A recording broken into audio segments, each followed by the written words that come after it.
Fire safety বলতে যেভাবে আমাদের নিরাপত্তা ব্যবস্থা বোঝায় সেইভাবে এখানে কোনো ফায়ার সেফটি ছিল না, ব্যবস্থা ছিল না।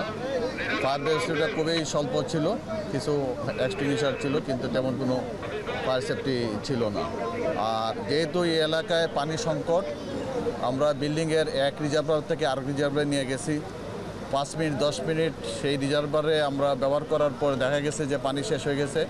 আমাদের যারা ফায়ার ফাইটার যারা আছে তারা আবার এই পাম্পটাকে অন্য একটা ট্যাঙ্কিতে নিয়ে গিয়ে আপনার পানির সরবরাহটা নিশ্চিত করেছে। আচ্ছা, আমরা দেখেছি এখানে একটা বিল্ডিং থেকে সিঁড়িঘর থেকে গ্লাস ভেঙে ভেঙে মানুষজন ফেলছিল, কারণটা কি ছিল? সেখানে কি ধোঁয়া ছড়িয়ে গিয়েছিল?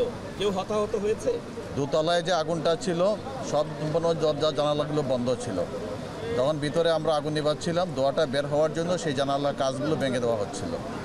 যে না, কোনো হতাহতের কোনো খবর এখন পর্যন্ত আমরা পাইনি। আচ্ছা, আপনার পুরো নাম এবং আরেকটু আমরা দেখেছি যে এলাকাবাসী আপনাদের সাথে কাজ করেছে, আবার এলাকাবাসী এখানে প্রচুর এলাকাবাসী জড়ো হয়েছেন, মানে কতটা সহযোগিতা পেয়েছেন, কতটা অসহযোগিতা পেয়েছেন? ধন্যবাদ আপনাকে, আপনাদেরকে সাংবাদিক ভাইদেরকে ধন্যবাদ জানাই। আমরা যেখানে কাজ করতে যাই সেখানে আপনারা আগুনের সাথে সাথে আপনারা চলে আসেন এবং দীর্ঘক্ষণ অপেক্ষা করে আপনারা রিপোর্ট সংগ্রহ করেন, তার জন্য আপনাদেরকে অনেক অনেক ধন্যবাদ। আর একটা সেবামূলক প্রতিষ্ঠান যদি সফলতা অর্জন করতে হয়, তার আশেপাশে যারা লোকজন থাকে, যারা ভলান্টিয়ার থাকে, তাদের সহযোগিতার মাধ্যমেই কিন্তু সফলতা চলে আসে।